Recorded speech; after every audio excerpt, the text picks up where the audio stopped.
Hi everyone and welcome to the channel. Today we're working on an end grain chopping board. We're taking inspiration from a breadboard end design, but we're simply chasing the look with an end grain construction. Living in Australia, we don't get a huge variety of coloured hardwoods readily available, but I'm doing my best to get some contrast from what I can get access to. The woods we're using today are a combination of Vic Ash, Tasmanian Blackwood and Celery Pine. We'll need to cut some 450mm or 17 3/4 inch of ash for the larger panel and some 265 or 10.5 inches for the smaller Blackwood panel. With everything cut to length, we'll get these jointed. We'll start by taking a light pass to square up one edge of the board.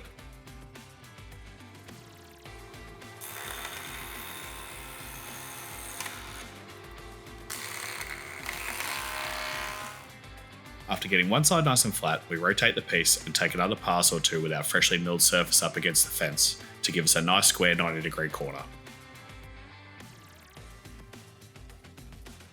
With two square sides milled, we can run these through the planer jointed face down to bring these to our target thickness of 32mm or 1.25 inches. Small planers like this can be really bad for sniping at the ends, so I just take it slow and try not to feed too much through at one time.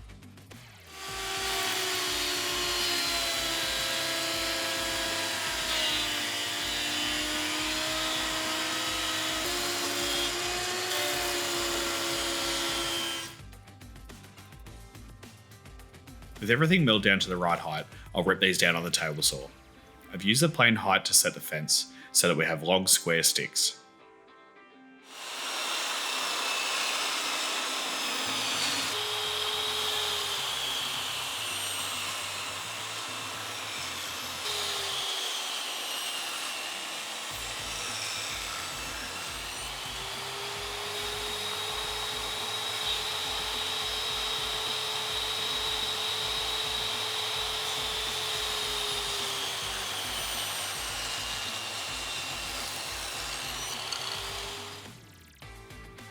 For these simpler end grain chopping boards, I do like to try and keep these square, as when they are turned up on their ends, it gives a little bit more of a consistent look, and there seems to be something that irks me about odd shapes when they aren't necessary.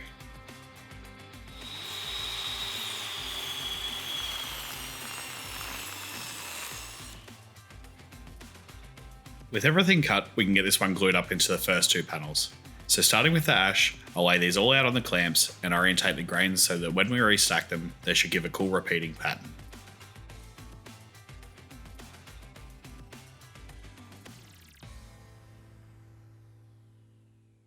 It's really hot today. Australian summers are no joke and there isn't much in the way of air circulation in here. But what it does mean for our board is that our glue goes off really fast. It's great for getting some work done as you spend less time waiting for glue to dry, but the downside is that it will start to set up on you really quickly. But if we move quick enough and set up everything we need before applying the glue, we can get it together in time.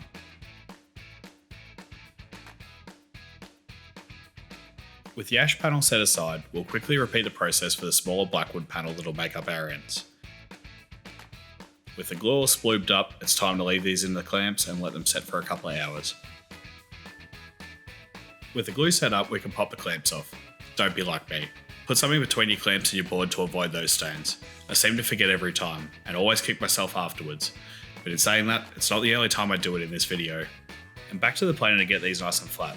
All the effort we put into the joining and planing at the start really helps here.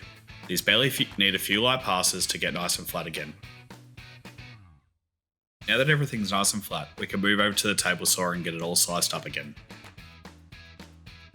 Using a crosscut thing that's name eludes me at the moment, we need to crosscut the ash panel into 8 slices at 40mm or 1.5 inches tall. The thickness here will determine how high our finished board will be, so with the fence set, I'll get all these ripped down.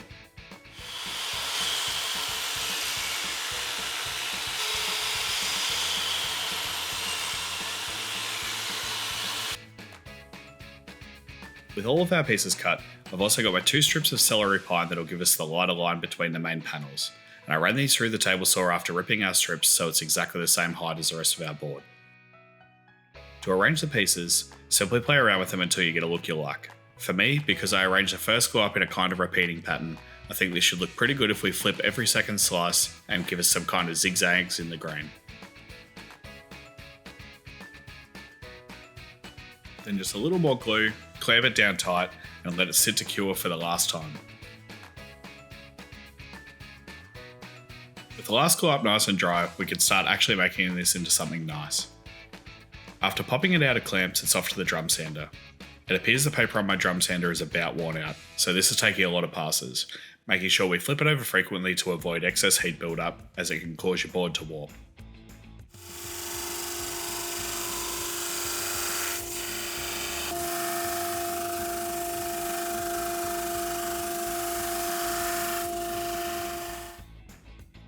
With what felt like a million passes through the drum sander, a quick trip to the table saw to whiz off the sides and make them parallel.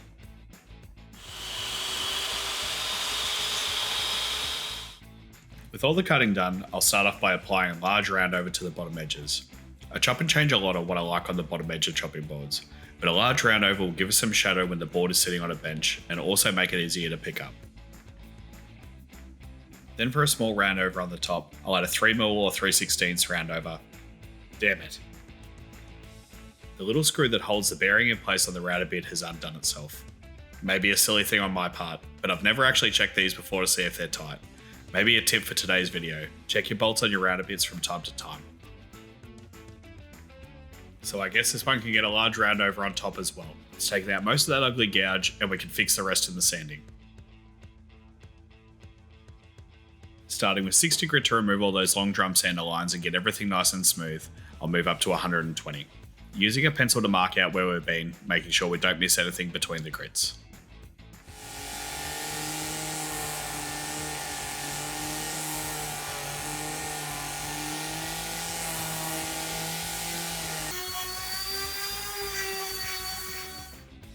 I definitely would have popped the grain between the last two grits, but apparently I didn't press record when doing it. Now to add some feet. Using a small carpenter's square, I use one of the preset marks that spaces out about 25mm or an inch from both edges and pre-drill some small holes. Then I'll come back and screw in the feet. I did end up changing these feet. I tried some harder plastic ones and they have no grip at all and slide around everywhere, so I went back to the smaller rubber style feet that I would normally use. With those installed, we can add a healthy amount of mineral oil.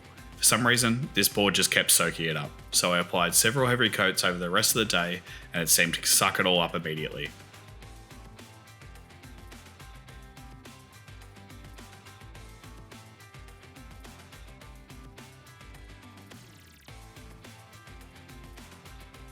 With the oil applied, a quick coat of carnauba wax and a good buff by hand to a nice sheen. And there we go. It's not the most complicated chopping board ever made, but the accent of the three woods together gives a cool look with a traditional feel. And you would never know that we had that little router mishap earlier.